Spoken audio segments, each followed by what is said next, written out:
Hello, welcome, and it's lovely to have my husband Bill Gaynor here. Bill used to be the vet at the Perth Zoo, and I've asked him to help me today and to help everybody that is tuning in about how to lose weight and to get over that weight gain. And Bill, being a vet at the zoo, used to have to keep the animals, the 3,600 animals, alive and well and looking after their health. And as you know, a beautiful wild animal really needs to have the nutrition is a vital part of it. So he knows a lot about the glycemic index and the glycemic load.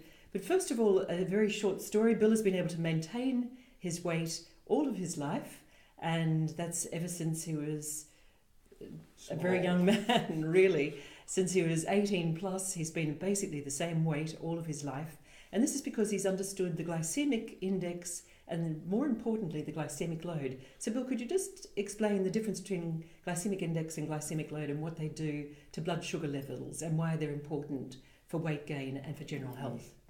Okay, it's a big question. Look, everybody's probably familiar with glycemic index, which is basically if you eat something, how fast that's going to become sugar in your blood. In other words, raise your blood sugar levels.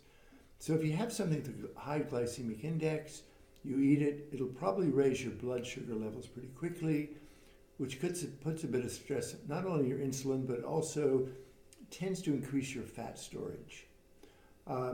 So if you have a particular food that is high glycemic index and you eat a lot of it, you're probably going to do all of that. You're going to put stress on your insulin, on your pancreas, and your blood sugar levels and the fat in your body.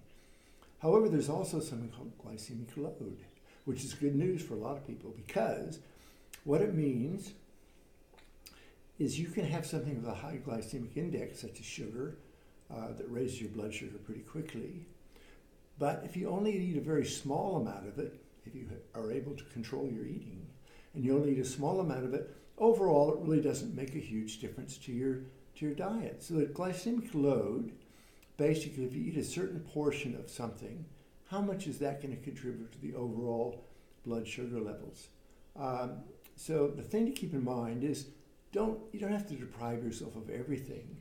However, when you're eating things with high glycemic index, try to eat small amounts of it. And that way, the contribution to your overall diet will really be small, and you can do it without having a lot of problems with increasing your blood sugar or your fat levels. Okay, with that, I will depart. Thank you Cheers, so much, folks. Bill. Bye. And so for a simple example of that is carrots. Carrots have a glycemic index of 71, but if they have the glycemic load, which is the key to it, they have a glycemic load of only 6. So if you're juicing your carrots and having lots and lots of carrots, this may well be adding to your weight gain. But if you're having just one carrot and eating it and increasing that fiber intake and eating the whole carrot and not eating a lot of it, then that's actually going to be very, very good for you. So that's just a simple example. And a little simple story for myself.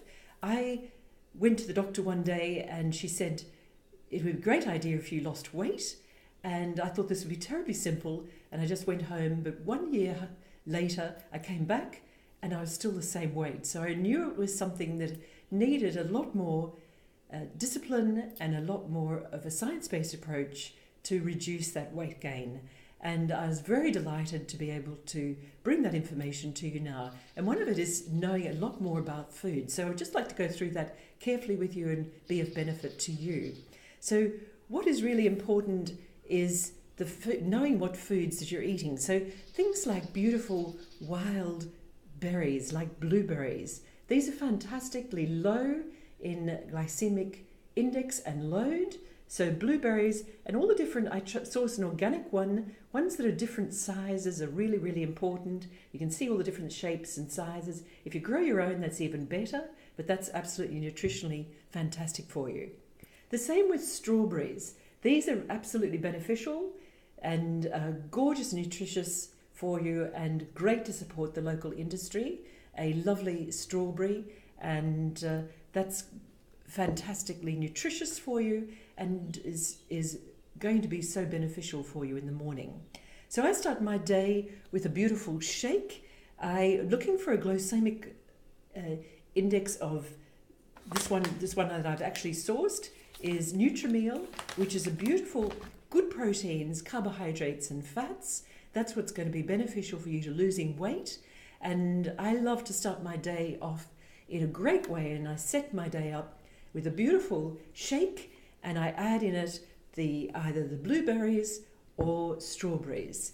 If you're in the tropics, you may well want to start your day off with things like a banana or mango or beautiful apple, which is fantastic for you. And I have that as a snack during my mid-morning, or another piece of fruit, say a slice of pear, which again is going to be beneficial for you. For lunch, I really highly recommend having things like avocados, beautiful nutrition value for you, fantastic fruit, it's even heart-shaped, you can see, beautiful. Spinach is going to be really good for you as well, and I also make sure that I have beautiful things like field mushrooms. Now, this is a fantastic one which I bought at the market today. It really is beautiful to look at your field mushrooms. Don't be in the dark on the power of mushrooms. They are beautiful vitamins for you, great for heart health, great for immune system, and excellent for diabetes. There really is, for glycemic load, is basically 0 in a mushroom. So that beautiful will be so filling and so delicious.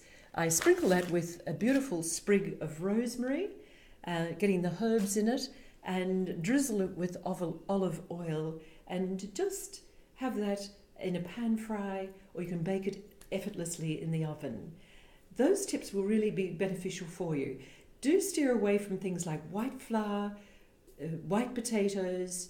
If you're choosing things like cakes, substitute your flour with quantities of almond meal, so you're getting your right proteins, but you're not getting all of those empty calories which are in your white flours, your white sugars, and your processed goods. If you're having things for like breakfast cereals, they have things like cornflakes. They have a glycemic index of 81, which is too high. You're looking for a glycemic index of lower than 50. Porridge is even high. So porridge is a glycemic index of 55. So if you're looking to have a porridge, look for the steel-cut oats, which are nutritionally much more beneficial for you. But it really is very simple for you to have a beautiful nutritious meal, to start your day off with a thing such as Nutrimeal. I also put fibre in it. You're looking for fibre in your diet.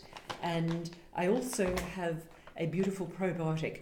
But a simple way to do that is to start on a 5-day program, jumpstart your program, and kick those unhealthy eating habits. Feel free to message me, private message me, or drop in the comments below, and I'd be very happy to help you with your routine.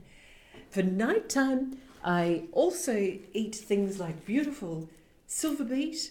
This is nutritionally wonderful for you and has a glycemic load, very small glycemic load, and won't be spiking your blood sugar, as Bill explained at the beginning. So that's how I start my day. I'm on that reset program now, as I've been traveling, and you definitely put on weight when you're not in your own routine.